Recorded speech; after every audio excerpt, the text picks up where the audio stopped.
Hello everyone, this is Varsha and welcome to my channel. So आज हम data frame के बारे में समझेंगे कि डेटा फ्रेम क्या होता है, उसके क्या फीचर्स है, उसके क्या कैरेक्टरिस्टिक्स है and what is the difference between series and data frame. So let's start.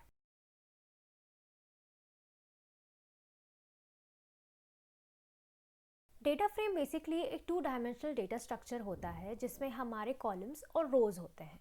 जैसे कि आप यहाँ पे देख सकते हैं, ये एक एग्जांपल है। यहाँ पे कॉलम्स है, रोज़ है और इसमें मैं डेटा है।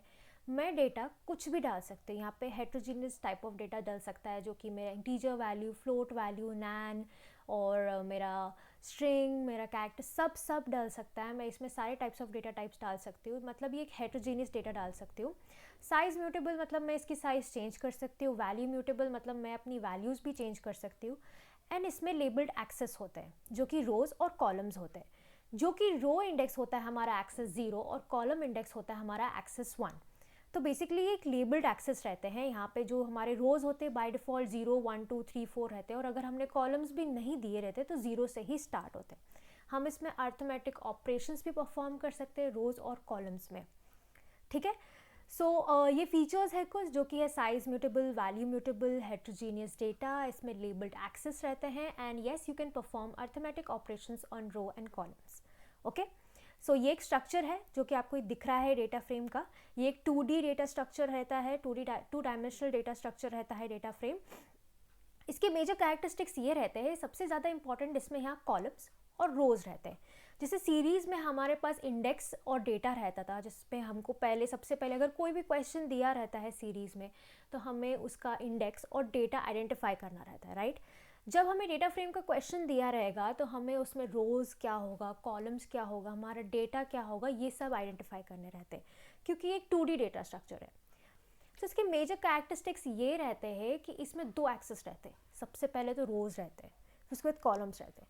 जो रोज़ रहते हैं उसका एक्सेस 0 होता है और जो कॉलम्स रहते हैं उसका एक्सेस 1 रहता है।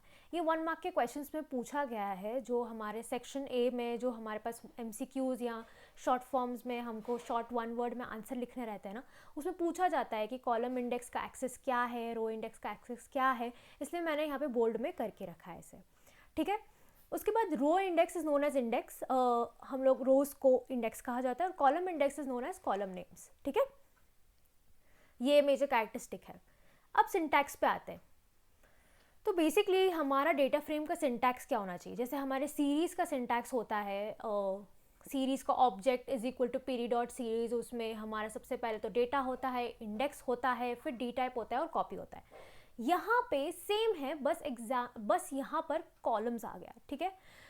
तो बेसिकली सबसे पहले तो डेटा फ्रेम ऑब्जेक्ट, जो कि मैं कुछ भी लिख सकती हूँ। मैं लिख सकती हूँ df is equal to pd dot data frame, जिसमें मेरा d कैप्स लॉक में होगा और f कैप्स लॉक में होगा। अगर मैंने d और f कैप्स लॉक में नहीं लिखा तो मेरा प्रोग्राम रन नहीं करेगा। ठीक है। जिस तरह से सीरीज का s कैप्स लॉक में है, उसी तरह यहाँ पर डेटा का d कैप्स लॉक में है और फ्रेम का f कैप्स लॉक में है। उसके बाद मैंने यहाँ पे डेटा लिखा है, इंडेक्स लिखा है, कॉलम्स लिखा है, डी टाइप और कॉपी लिखा है।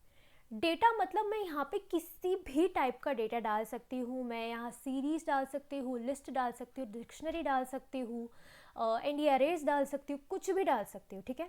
और इंडेक्स मतलब मैं यहाँ पे इंडेक्स दे सकती हूँ, ये ऑप्शनल है। मुझे अगर इंडेक्स नहीं देना है तो बाय डिफ़ॉल्ट मेरा इंडेक्स 0 से स्टार्ट होगा। ठीक है।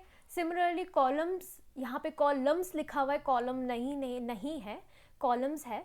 सो कॉलम सिमिलरली यहाँ पे ऑप्शनल है, तो अगर आपने कॉलम्स नहीं लिखा so it will start from 0 0 1 2 3। ठीक है। फिर आता है डी टाइप और फिर आता है कॉपी। कॉपी तो बाय डिफ़ॉल्ट फॉल्स रहता है। ठीक है। ये हमारा बेसिक डेटा फ्रेम का सिंटैक्स है, जो जिसके बेस पे पूरा चैप्टर चलेगा। ठीक है। तो इसे याद कर लेना अच्छे से। पहले तो डेटा आता है, इंडेक्स आता है, कॉलम्स आता है, डी टाइप आता है, फिर कॉपी आता है। और डेटा फ्रेम का डी कैप्स लॉक में है और एफ कैप्स लॉक में। ठीक है। और ये पीडी जो आपको यहाँ दिख रहा है वो पांडास का है। मैंने एक अलियास अगर हम देते हैं, जैसे इंपोर्ट पांडास एज पीडी, तो यहाँ पीडी वो पांडास का है। ठीक है। अगर आपने मेरे पहले के ट्यूटोरियल्स नहीं देखे तो please go and check out the series tutorial, because उसमें मैंने सब कुछ समझाया है कि पांडास क्यों यूज़ कर रहे हैं, नमपाई क्यों यूज़ कर रहे हैं, हमने पीडी क्या लिखा है, क्यों लिखा है। सो इट्स बेटर अगर आप वो सीरीज़ पहले देख लें। सो यहाँ पे मैंने हर एक चीज़ का डिस्क्रिप्शन दिया है इस नोट्स में, जैसे कि मैंने डेटा लिखा है, इंडेक्स लिखा है, कॉलम्स लिखा है, डी टाइप लिखा है, क्या ऑप्शनल है क्या ऑप्शनल नहीं है, सब कुछ लिखा है मैंने। सो ये सब था हमारा डेटा फ्रेम का इंट्रोडक्शन अब तक का, कि हमने समझा डेटा फ्रेम के कैरेक्टरिस्टिक्स क्या है, क्या स्ट्रक्चर है डेटा फ्रेम का, उसमें क्या क्या एक्सेसेस है और क्या हम लोग कर सकते हैं डेटा फ्रेम में। तो उसके डिफरेंस जानते हैं कि सीरीज़ और डेटा फ्रेम के बीच में डिफरेंस क्या है। मैंने नोट्स में मेंशन नहीं करा है, बट ये इम्पॉर्टेंट है, अगर आप दो चीज़ें पढ़ रहे हैं तो दोनों के बीच में डिफरेंस क्यों है। तो सीरीज़ बेसिकली एक 1D डेटा स्ट्रक्चर है, जिसमें हमारा सिर्फ एक ही टाइप का डेटा डाल सकता है। whereas in data frame it is a 2D dimensional data structure। ये 2D data structure है जिसमें हमारे heterogeneous type of data types डल सकते हैं।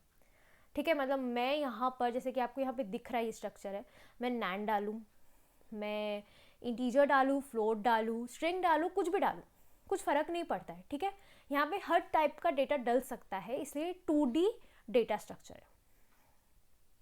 सबसे इम्पॉर्टेंट चीज़, जो सीरीज़ है हमारी वैल्यू म्यूटेबल है, मतलब हमारी वैल्यू चेंज हो सकती है, जो भी डेटा हम डालते हैं वो चेंज हो सकती है, पर साइज चेंज नहीं हो सकती है। अगर हमको कोई कॉलम ऐड या ड्रॉप करना है तो इंटरनली एक नया सीरीज ऑब्जेक्ट क्रिएट होगा, समझ गए। पर अगर हम लोग डेटा फ्रेम्स के साथ कुछ ऐड या ड्रॉप डिलीट कर रहे हैं तो वो एग्जिस्टिंग डेटा फ्रेम में ही हो जाएगा, उसमें नया बनाने की ज़रूरत नहीं है।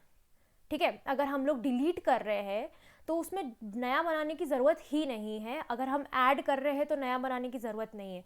इसीलिए उसे कहते हैं कि साइज़ म्यूटेबल है हमारा डेटा फ्रेम और वैल्यू म्यूटेबल है हमारा डेटा फ्रेम। ठीक है, मैंने यहाँ पे लिखा हुआ है फीचर्स हमारे, साइज़ म्यूटेबल, वैल्यू म्यूटेबल, ये हेट्रोजीनियस डेटा, लेबल्ड एक्सेस, ये सब इंपॉर्टेंट पॉइंट्स है जो कि 1 मार्क के क्वेश्चंस में पूछे जाते हैं, जिसमें axis equal to 0, axis equal to 1, ये सब क्या रहता है, हमारा सिंटैक्स क्या है, ये सब पूछे जाएंगे। सो इस पूरे जो नोट्स में प्रोवाइड करी उसे प्रिंट आउट निकालो एंड उसे पढ़ो अच्छे से, because everything is very important over here. मैंने वही चीज़ लिखी है जो इम्पॉर्टेंट है, बाकी का कुछ लिखा नहीं है ऐसा जो इम्पॉर्टेंट नहीं है। ठीक है, so this is all for today. इस लेक्चर में इतना ही। नेक्स्ट में हम लोग सीखेंगे कि हम लोग डेटा फ्रेम क्रिएट कैसे कर सकते हैं। Please like, share and subscribe this video.